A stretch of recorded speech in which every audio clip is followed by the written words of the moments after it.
Good morning everyone. Today we are from Group 5 and today we are going to talk about spirituality in human resource management. And today we are focusing on recruitment. I'm Yao Zhuan, CIA 160176. And I am Kai Chuan, CIA 160028. So before we go deep inside this topic, do you guys know what is recruitment and what spirituality means for? I guess you guys don't know, right? So let us proceed with the definitions of recruitment and spiritualities. So actually recruitment stands for an organization-specific model of candidates sourcing for the purpose of finding and hiring new employees. Basically, there are a few steps such as attracting, shortlisting, selecting, and appointing suitable candidates for the jobs within an organization, no matter it's for permanent or short terms. So nowadays, there are many types of recruitments that are carried out by outside.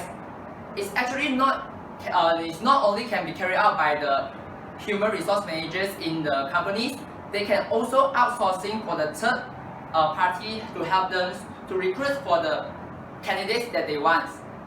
Besides that, nowadays the internet helps a lot in the process. So now let me proceed to spiritualities. Spiritualities refers to the religious process of reformation which aims to recover the original shape of man, oriented the image of God as exemplified by the founders and sects of the religions of the world. The meaning of spiritualities has developed and expanded over time, and various connotations can be found alongside with each other. The term spiritualities originally develops within early Christianity, referring to the life orientated toward the Holy Spirit. During late medieval times, the meaning broadens to include mental aspect of life, while in modern times in turn both spread to other religions and broaden to refer to a wider range of experience, including a range of esoteric traditions.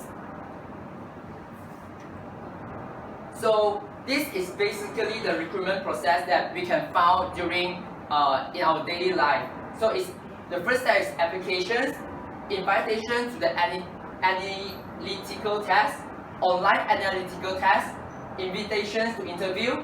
After the interviews, they will check your reference. After the reference checks, they will get the feedback from their team, and finally offer from the companies. And you are now success to work in the companies. So recruitment, we know that there are many steps, as many things can us discuss in the recruitment. But today we are focusing on mistakes that often occurs in the process of recruitment.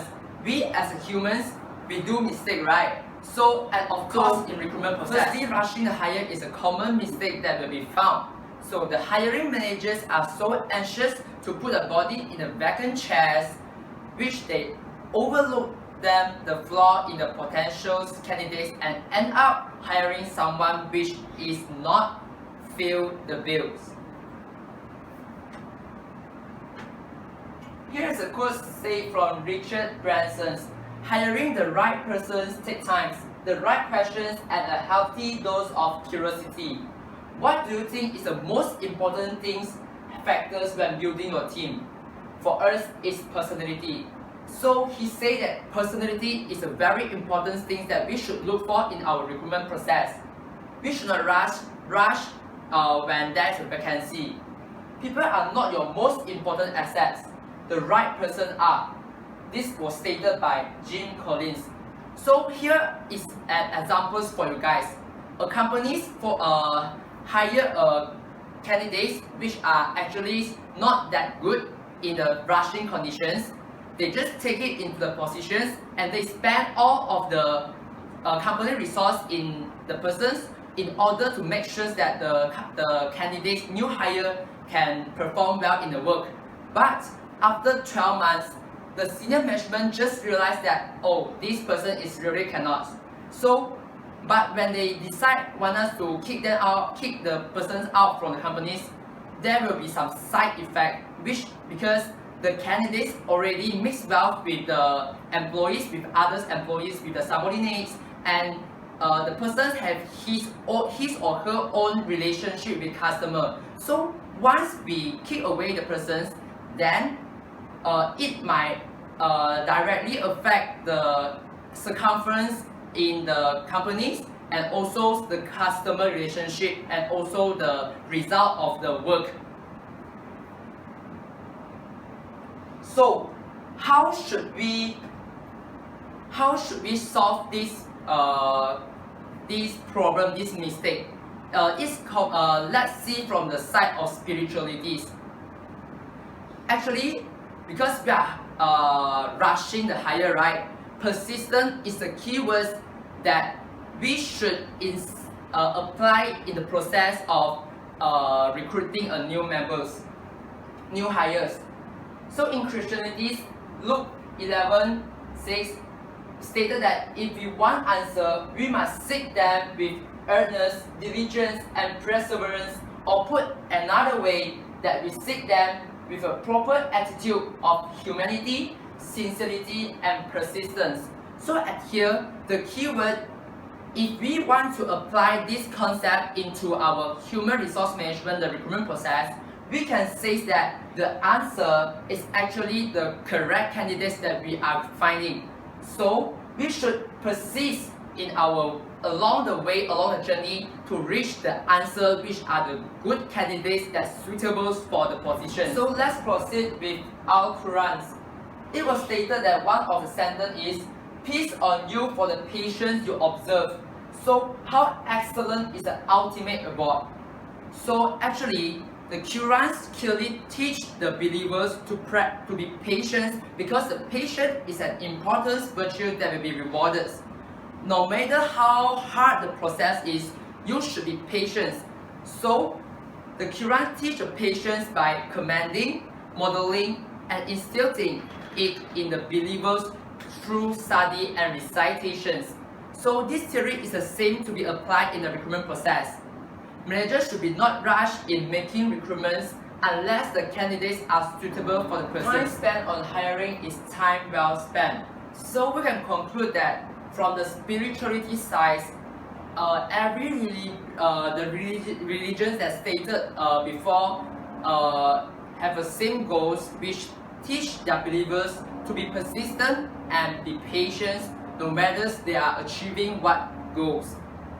So next, the second mistake that commonly done by the HR managers or the recruitment team is waiting for the perfect candidates. Yeah, it's true that you should not rushing the hire process, but you should never waiting for the perfect candidates. Perfect means having all the required and desirable elements, qualities, or characteristics as good as it is possible to be. However, the word perfect has different definition or interpretations from the view of spiritualities.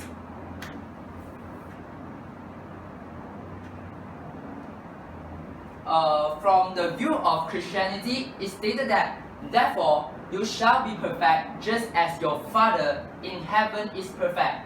It's stated in Matthew 5:48 and KJV. So, you guys will think that how we as a humans to be same as perfect as the fathers in the heaven, right?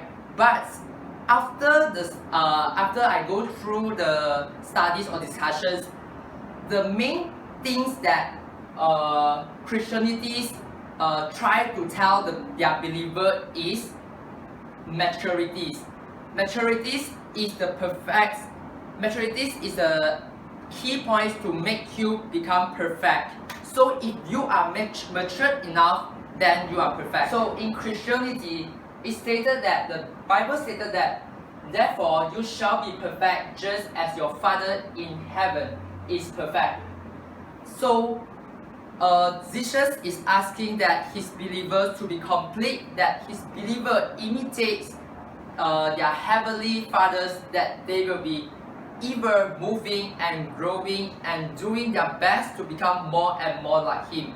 Actually, you have things like how comes we as humans as a normal human being, how can we achieve as perfect as a father, right? But actually what Jesus trying to ask from us, from their believer, is maturities. So once you are matured enough, you are considered as perfect. So let me proceed to Islamic. Quran defines perfect as al-musin, the one who is perfectly good in his essence and who does all his action in the best possible manner, achieving excellence and reaching ultimate beauty and perfection. So the Quran asks the believers to have the best possible manner, achieving excellence and reaching the ultimate beauty, which can be known as perfect. So let me proceed with Buddhism. Prince Gautama Buddhahood defined perfect as any man within himself possesses the power to make himself good, wise, and happy, then that's perfect. So this is how Buddhism teach their believers to be perfect. So you should happy in all the things that you are doing, no matter what. You should be wise, and you should be good. So Hinduism define perfect as perfections. In the word is siddhi. Perfection is not something that you create out of nothing, but a state that you unravel by peeling away the imperfections and the impurities that are present in you. So from this, Hinduism teach that no one is perfect. You should go and unravel yourself and make yourself pure to be to show out the perfect side of you by taking away the imperfections and impurities through all the efforts.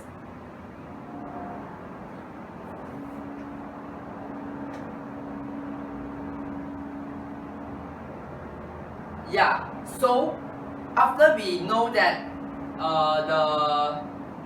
each religions how to define the perfect, so why we should not wait for the perfect candidates? Because we should not compound the problems. As we know, once the place is empty, then the other members of the team need to do the double works for the vacancy. Their workload becomes heavier and heavier, and they might burn out, which will result to the turnover of the teams. So it is not recommended for the HR or the recruitment team to wait for the perfect second candidates. Why we should not wait for flawless candidates? Because once we are waiting for the perfect flawless candidates, you might increase the risk to get lost the interest of the great candidates that apply your companies.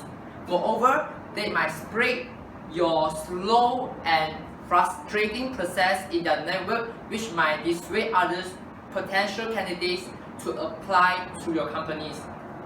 So how we should settle these problems or this mistake? Simplify your hiring process. So how should we simplify the hiring process? We should simplify the process by searching the ways and solutions to streamline the hiring methods.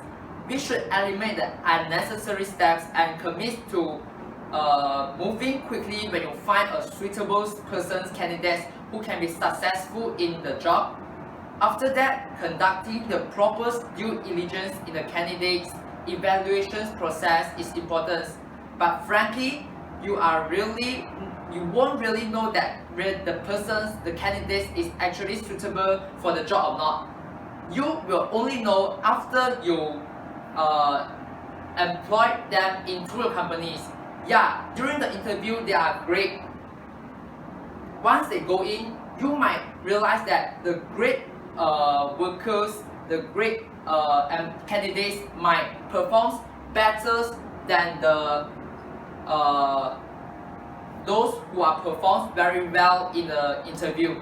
So we will never know how we should say like interview is just a process for us to see how sincere is the person and whether they have the critical skills that suitable for the fulfill the job descriptions and the job specifications. The other criteria or characteristic that you want is just a bonus. So number 4, we need to know our needs or our wants. Need and wants, there are a big difference. We need to reconfirm, review against what we wrote in the job description and job specifications during the process before the interview. So we should focus on the needs instead of wants. Let's say the company needs a person who knows how to use a new app that was just launched. And so when the potential candidates come and interview, you should go straight away to the critical skills that needed by the company. It's the other thing like diligence or what is just a company's the others bonus that added to the person. So it's okay if the person is not perfect. If they are great, if they have the skills that you want, the company wants, then you just take it and maybe add some training to them and they will perform better than to the perfect persons that you are requiring, you are finding. So next, the third problem, which is relying too much on reference. So in this day, we know that reference is a very important thing. Reference checks allow the recruiters to get independent insight about a candidate's previous on the job performance. So normally, after the interview, the HR team or recruitment team will call the referrers to know more about the persons. But there might some problems that occur when you are too believe on the referrer, because the referrer might have provide you some wrong information or they already communicate well with the candidates before you asking the question to them. So hiring people is art, not a science, and resume can't tell you whether someone will fit into the company's culture or not. So from the aspect of spiritualities, Buddhism have few ways to teach their believers to be right understanding, right intention, right action, right effort, right mindfulness, and right concentration. So the Buddhism teach that their believers should have right understanding. So how should we apply how Buddhism should apply all this into the recruitment process? So they should have the right understanding what they want and to have a right intentions. So they need their understanding, they need to know whether the information provided by the referrer is correct or not. So the right action which means that you should the believer should call the referrers politely and by the ways which is not too offensive to the referrers. Right effort, right mindfulness, and right concentration, which means that the believer should have all right effort to show that the information they given by the referrer is correct, and concentrate on what they do, which means that they are doing recruiting new members, so they should know the effect of they hire a wrong person. So they need to concentrate whether that the person is really suitable for the position or not. From the perspective of Christianity, in Washington Post, February 7, 2014, it was stated that the deception is arising, and it is clear, but we believe that God is raising those who have a forerunner's assignment to prepare the peoples of God for maturities, so that they can overcome all of the myths of fake news. Believer must be matured enough to ensure that informations are correct. So from this sentence, we know that from the Bible, the Christianity asks the believers to be matured to how to differentiate the correct news or the fake news. So yeah, let us proceed to Hinduism Dharma. What is Dharma? Dharma is a concept of central importance in Hindu religions and philosophy. Dharma embraces every type of correct conduct, righteous conduct, covering every aspect of life, both religious and secular, that is essential for all the substances and welfare of the individuals, society, and also creations.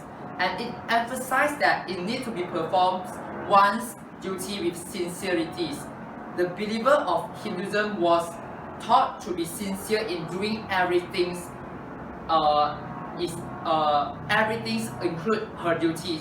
So it is the same when we apply it into the recruitment process.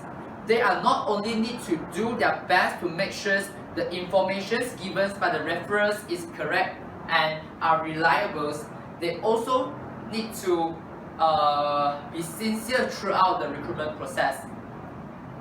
So the next thing is Islamic, and they teach us to be Iman, Akhlaq, which means faith and ethics. They taught their believers to have faith in what they are doing and have ethics in doing the jobs. So to be applied in recruitment process, yeah, we should have faith in everything, and we should have ethics in doing our job, which means that we need to make sure everything, every information, every details that we get from the referrer is correct. So we need to be precise on every information that given by the referrers, so that there was nothing get wrong when we hire a person which we thought to be good enough but actually appear to be not really good candidates. Yeah. So let's proceed. There are few quotes that taken from the Hindu Prince Gautama Siddha and also the Bible, Al-Quran. So one of the quote is, "Truly it's not their eyes that are blind, but their hearts which are in their breast." So even those Buddha or Buddhism or what, they ask their religions, their believers not to only follow what they say, but they want them to practice and judge themselves whether all of that are correct. Yeah.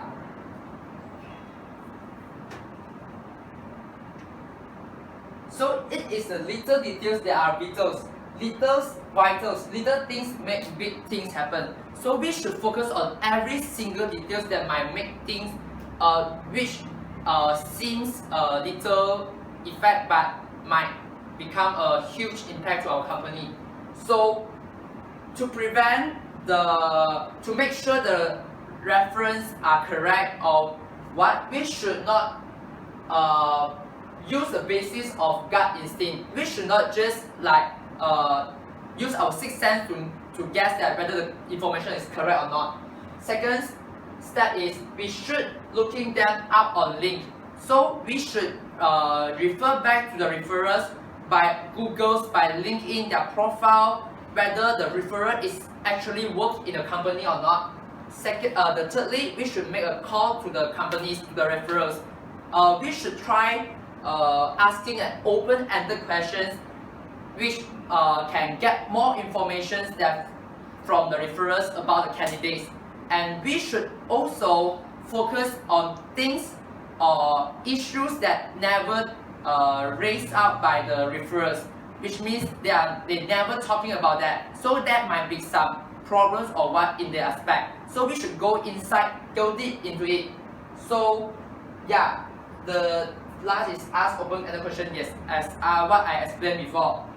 So as conclusions, every religions from the aspect of spiritualities ask us to be details, to be ethic, to be get away from fake news. So we should try our best to do our best in asking the referrals all the information to make sure we can recruit a correct, a good, and a good enough candidates for the vacancy job. Yeah. So next, I will pass my floor to my friends Kai So good Xuan. morning everyone. So the next common mistakes in the recruiting process is not creating an accurate job description. So what we should do is describe the job accurately and honestly in your advertisement. You can say job description is the core of the whole recruiting process, because we use the job description to develop the interview questions, interview evaluations, and also some references check questions. And furthermore, the job description is the first impression that your candidates get from your, for example, company. You are a very big company like EY, and but your job description is so simple that the candidates will feel disencouraged and demotivated to apply the position.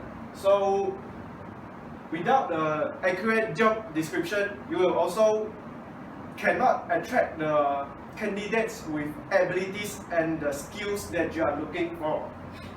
So we can say that honesty is the best policy.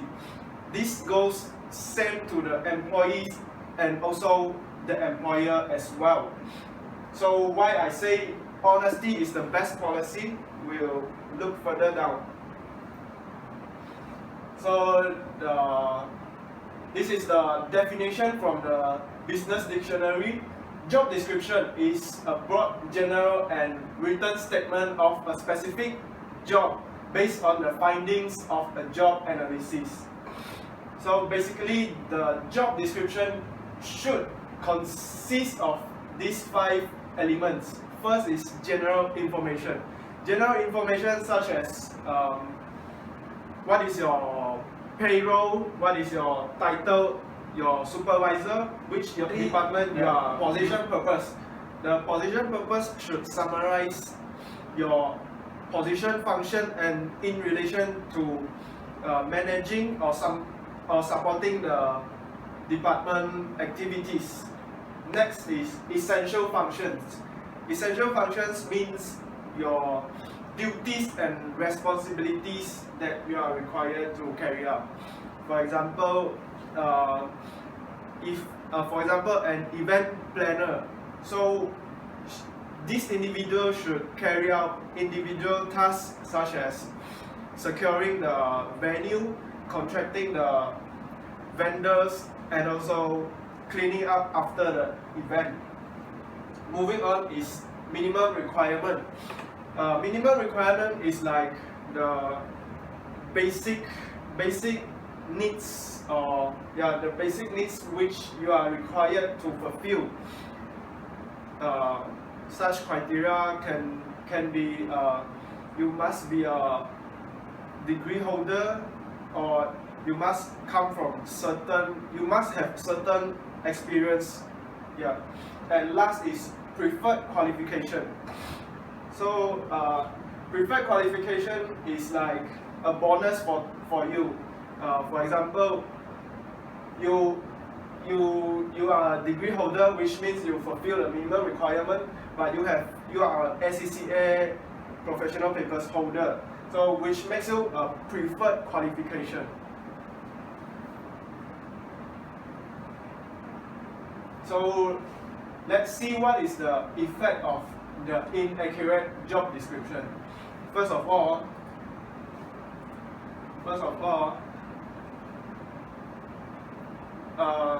the employers should not oversell the position.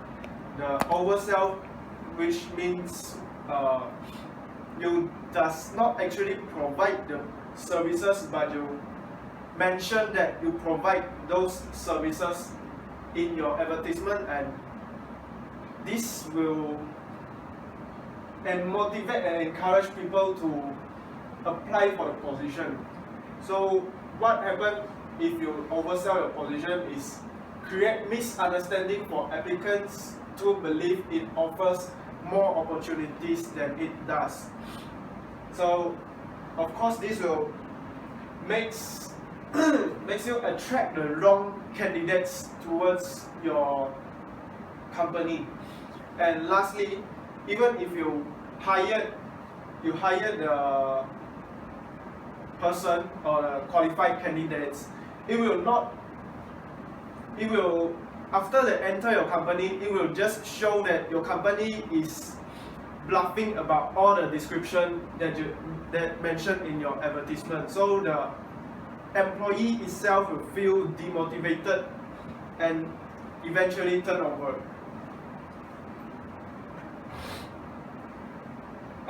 Surprisingly, we keep talking about how the employers should put in their job description. Now there is actually articles that tells the candidates how they should efficiently job hunt, which means how they should interpret the job description by looking at them. Yeah. So this is an example. The sales manager and head recruiter. So their job description only is salary 100,000 per year and also require experience none. So what we can see is this is a very general job description. It doesn't actually provide any responsibility and also duties. So what happens if you apply and enter the organization of this kind of job description, you will end up, you cannot succeed. Why I say so? Because if the company do not use their time to generate and establish a good job description, the duties, your responsibilities and your goals, how they will measure you, they will just keep on then moving to the next point, they'll just keep on throwing jobs to you and giving you all sorts of tasks, job ambiguity, which means they will keep on add additional work to you because they didn't mention in their job description, so they can do so and you cannot complain about it. And lastly, you will be easily manipulated throughout your workday. This means this is related to the job ambiguity, which means when you think you have finished your job and suddenly your boss just throw another assignment or work project give you, which you just can't organize your day well. So what is the solution towards this kind of job description is stay away at all costs, which means that you should never consider applying this kind of companies. Okay, so next example. So this is also one of the job description, but this is more specific, right? You can see strong work ethic. You need some minimum requirements, minimum qualifications. But if you see clearly, what does it mean?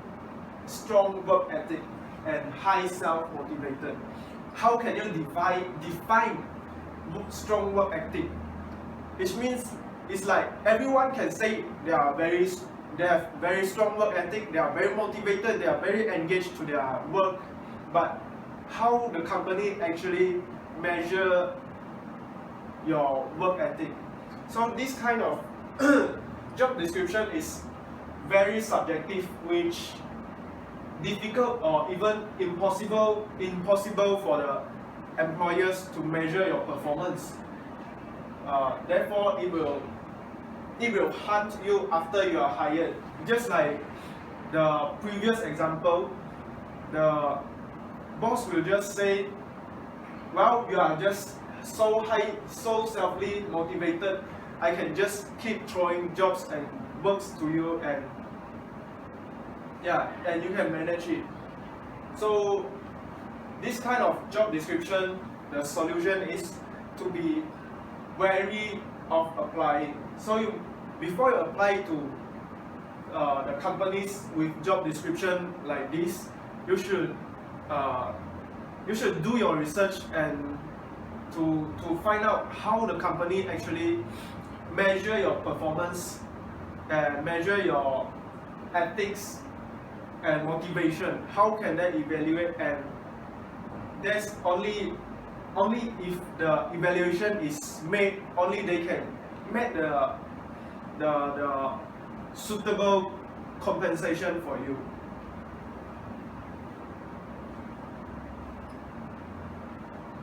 So I would say for the job description, we should be honest, both for the employees and also the employers, because this will just make the whole communication process, the interview process, to be more efficient and productive. So that is the policy I suggest for these mistakes. The next common mistakes is recruiter tend to use called unconscious bias.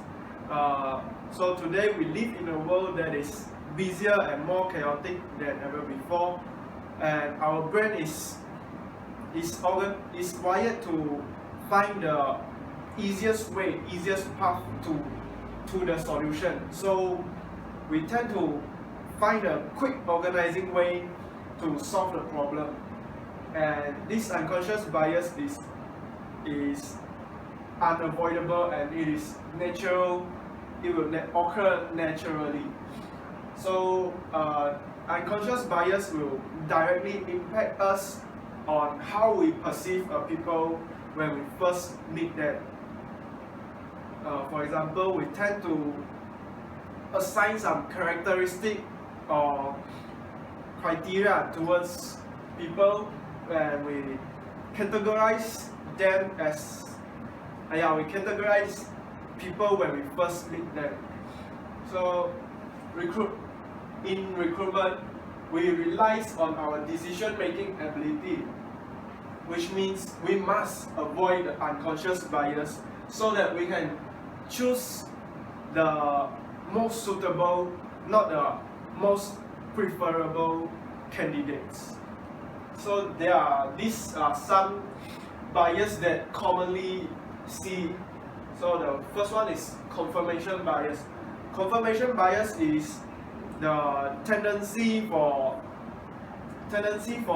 you to interpret and recall information that follows what you already believe, what you already confirm. For example, is if you are a recruiter and you heard that this candidate is very strong in calculation, so when you interview and you give some tests towards the candidates, and they actually did not really perform well, they made some mistakes, but you believe that you heard from other people that he is very good in the calculation, so you will tend to interpret his characteristic as very performed in the calculation, but the reality is not.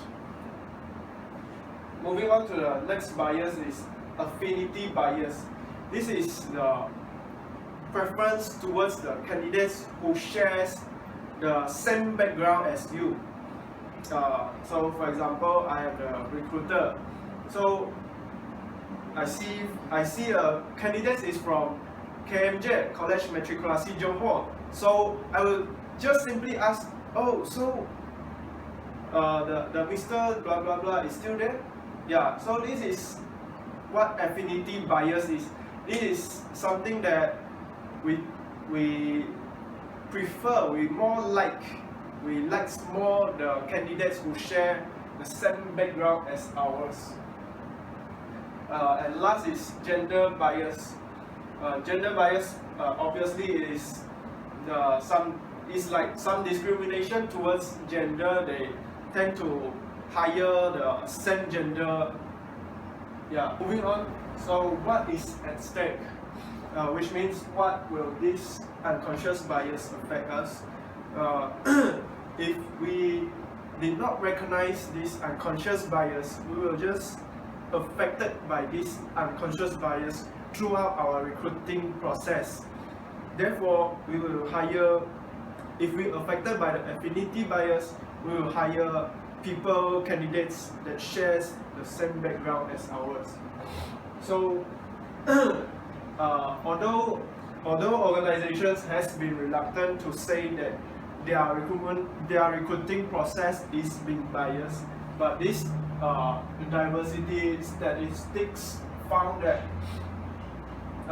it is homogeneous at the senior levels, which means that at the seniors levels, those managers come from a certain background, they have certain qualification and also certain ethnicity. So this research also found that if you are gender diverse companies, you are 15% more likely to outperform. And if you are ethnically diverse companies, you are 35% more likely to outperform your competitors. So in short, we can say that we must recognize that there are unconscious bias and we have to learn how to overcome them to achieve diversity and at the end achieve more productivity in the whole organization. So these are the benefits of if your organization is diversity. Diversity stimulates innovation and productivity and create a world-class culture that can outperform the competitors. Multicultural organizations have a better understanding of the requirements of a legal, political, social, economic, and cultural environments of foreign nations. Employees from diverse backgrounds bring individual talents and experiences in suggesting ideas that are flexible and in adapting to fluctuating markets and customer demands. So we can say that the key to productivity in an organization to achieve greatness, to be outstanding, is we need a diversified workforce. So how can we achieve that? Here are some ways that we can minimize the bias and achieve diversity. First is adopting a blind CV policy. This policy means that without giving the interviewers the information of candidates, they just start the interview process. This will remove the bias from such as affinity bias, so that the interviewer can see clearly and directly into the candidates. They will just, because they have zero information about the candidates, so they will just ask everything they need to know from the candidates. Moving on to the next policy is engaging in an external due diligence provider.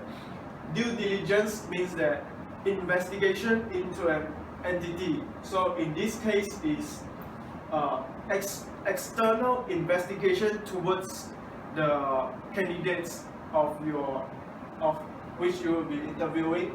So this may not completely remove the bias because the due diligence provider, they also maybe have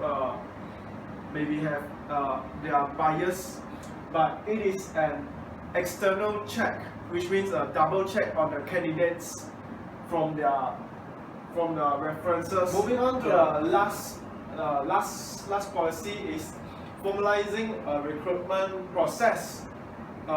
So this means that we must make sure that our recruiting process involves representatives from various cultural groups or social groups. Therefore, they can interpret and make a better decision. Furthermore, we also should give the ample amount of time for the interviewers so that they can make the double check on the candidates to avoid the bias and also to lead to the better decision making. Therefore, we can say that to sum up these unconscious bias mistakes, we can say that fairness is not an attitude, it is a professional skill that must be developed and exercised. So in a spiritual way, all religions teaches us not to be discriminate or stereotype any group, any certain kind of group. They also tells us that every human being is the same level, so that we should treat everyone fairly and equally. So that eventually it leads to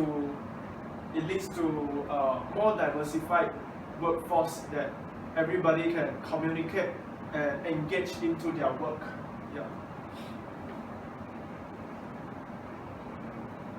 And the last common mistakes in recruiting process is rejecting an overqualified candidate.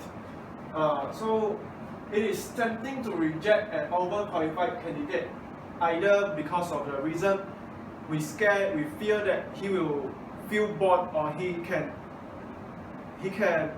do their task easily, or we are just afraid of the candidates, they will overpower and take our position.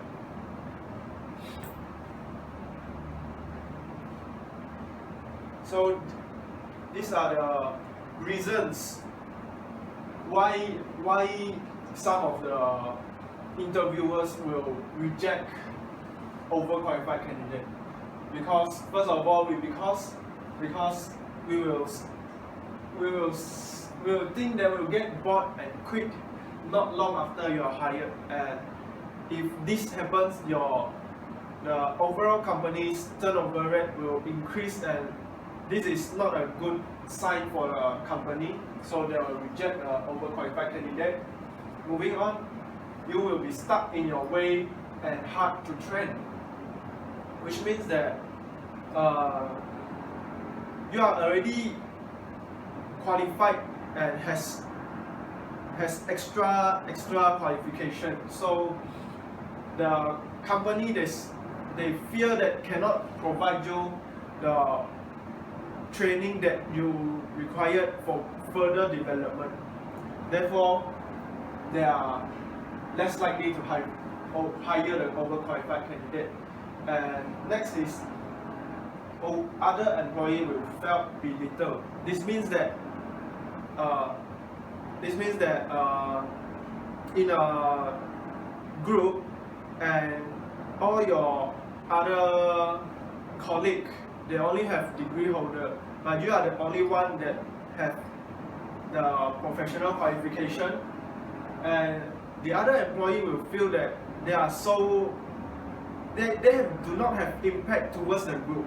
They will feel that every suggestion come out from the overqualified candidate is very powerful and convincing. They will just be less confidence at affecting the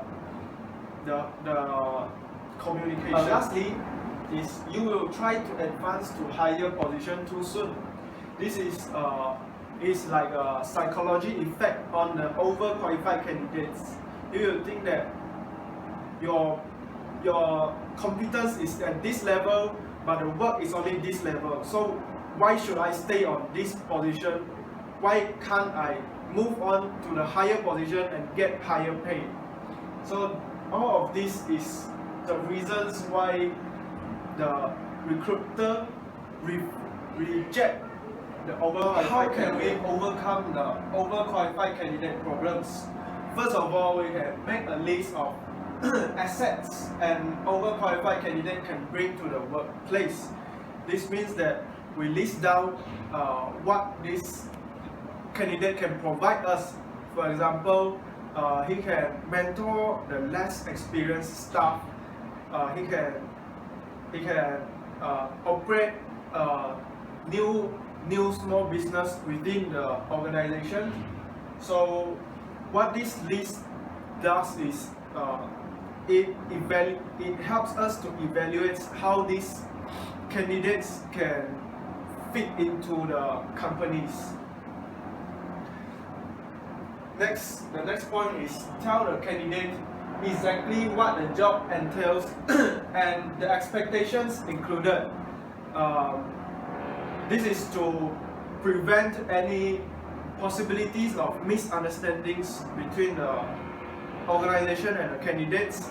So if your company if you are thinking really want to hire this overqualified candidate, maybe you can alter your job description or job responsibilities so that it can suit for a candidate and also utilize all his qualification, skills and also experience.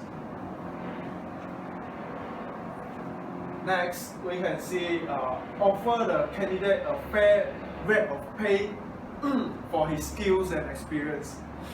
So even though the candidate is willingly to accept the lower pay, but think of the long term.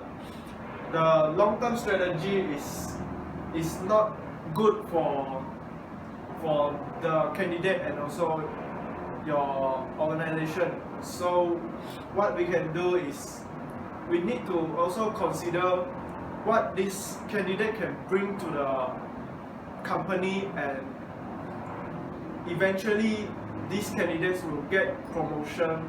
Yeah, so we should pay what the candidate is worth. And lastly, is insist the candidates to take 45 hours to think about to accept your job. This is and you also need to stress that your company is looking for a long-term employees rather than just a stepping stone. By doing so, we can avoid those candidates who are waiting for the better company and they just want a little salary. So to sum up these mistakes in the recruiting process, we can say we should consider the overall impact and also think about the bigger picture. So in every religion, they teaches us to think before we act. We shouldn't be blinded by the small rewards that we can receive immediately, but we should consider the long-term impact, the long-term effect that can bring us or benefit us. So yeah, just like we some of the religious teaches us to pray every day. You cannot directly see what the praying benefits you, but eventually all these little things that accumulates up will benefit us and give us the strength and the faith that we believe in, so that to achieve the ultimate goals that we wanted to. Okay, so now we have reached the end of our discussion on the common mistakes in the recruiting process of human resource management and the spirituality how spirituality helps all of us to avoid and solve these problems. Even though different religious teachers, they are believers or interpret the problems in a different way, but eventually all religions will lead us towards the correct path and eventually find the best solution towards every mistakes. So lastly, this is our references, and that's all from our group 5. Thank you.